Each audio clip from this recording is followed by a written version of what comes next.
So, hallo Leute.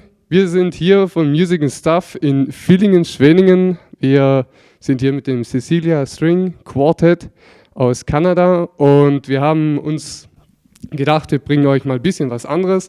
Wir haben bisher immer nur ein bisschen so Rock und Metal gehabt. Wir haben auch ein bisschen Elektro euch vorgestellt und auch Singer-Songwriter wie Stefan Honig. Und heute haben wir uns mal ein bisschen der Klassik zugewandt, speziell jetzt auf die Kammermusik. Und ja, schauen wir mal, was dabei rauskommt.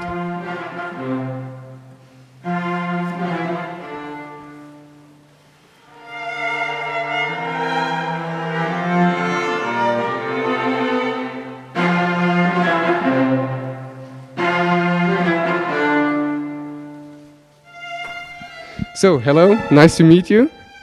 Do you just want to introduce yourself briefly? I am Sarah Nematala, violinist of the Cecilia String Quartet. My name is Min Jong Ko, also the violinist. I'm Rachel Desor, the cellist. And I'm Caitlin Boyle, the violist. Yeah. Hi everybody. So, you're all really educated musicians. You're from Canada, and most of you studied at universities, and you all have at least a bachelor degree or more. And yeah, what I was asking myself, the whole education thing.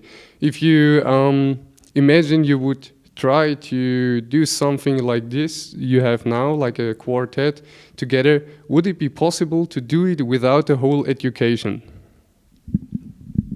Who wants to begin first? Yeah. I can answer that because I'm the person that's the least educated, and I don't like school. But that being said, I do think serious study obviously is necessary. We've been playing our instruments since we were 5 years old or younger. So just number of hours playing the instrument is required. Serious study doesn't necessarily have to be at a school, but learning about the history and theoretical analysis and all the stuff you learn in school, I think needs to be done in some way, whether it's in school or not. But I enjoy studying even though I'm not in school anymore. Anyone else? Just because we're all educated doesn't mean we're intelligent. Just kidding. All right. The second question, not directly related to education, but if we are talking about classical music and popular music, there's always, or for example in Germany, there's a different view on it. Officially said there's the popular music is to entertain and to have fun, and then we have the serious music, and the serious music is that music we're supporting with how it's called, a fund or something like that, and popular music is not. What do you think about that? Is there also, or let's put it like this, it's more like in classical music there is also some kind of entertainment, not only, oh, we're so serious and we're enjoying the music like this. What do you think about this view? Isn't popular music artistic as well, or is the classical music more important?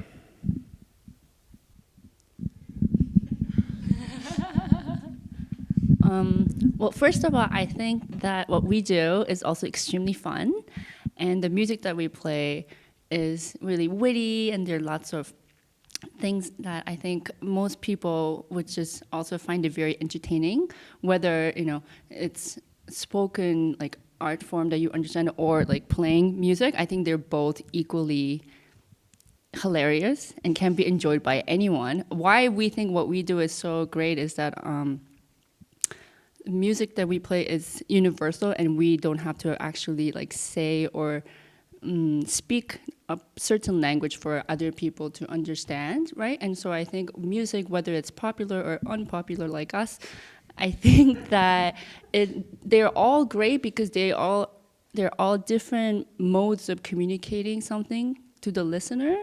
So I think that popular or not, I mean, they're all equally, I think, can be considered as like a great form of entertainment. And if you come tonight, I will assure you, you will think that we are hilarious because no, the music that we play is hilarious, or really, really. I mean, maybe it's not as obvious, but I do think that you should give it a chance. Are you coming tonight?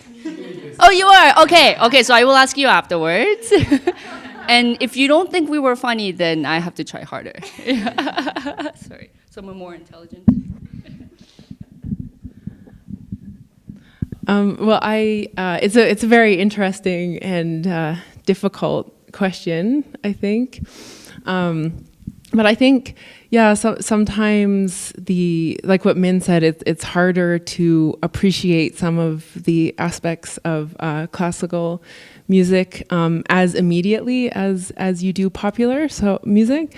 So I do think that it is important that it has funding so that people do have opportunities to see classical music concerts, and that they are still going. Ideally, it will become as popular as it used to be, 200 years ago, and that is part of our mission, is to try to have it be like that again.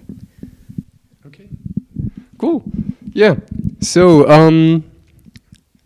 when we're talking about the music itself, you mostly play famous pieces of old and already mostly dead people, like Beethoven, Dvorak, or Weber. And have you ever wrote together a song, or did you try a composition? I don't know, when I listen to classical music, my impression is always, wow, that's so complex and it's so much is going on, especially if you have an orchestra or something like that. But if you're 4 people with string instruments, what do you think? Or did you already try something to do like that? Well, maybe unfortunately, composition has really become a sort of a separate skill and a separate career path. Now, so some very talented people are able to write and perform. Unfortunately, I'm not one of them yet anyways. So what we do is we get people we know who can write good music to do it for us. So we have 2 initiatives that do that. One is at the university where we work in Toronto, where we hold a competition and the students write string quartets for us. And then another one, we actually are commissioning 4 new works by Canadian female composers, so they can carry on the tradition of writing great music. Maybe it's a dream of mine, a secret dream of mine, to really write something someday, but it takes a lot of knowledge and study, and maybe you have to go back to school.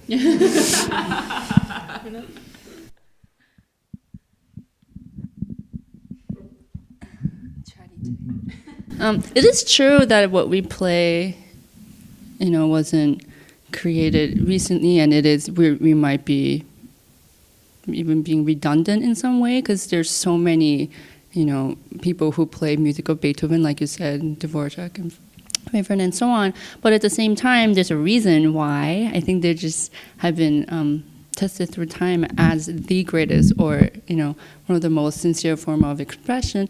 And I think even if it's repeated over and over again, it takes extreme amount of effort, and it's a huge challenge for you to reinvent every time. And I think each group ends up interpreting the piece in their own unique way. So I think that is a challenge we welcome, and it keeps us going.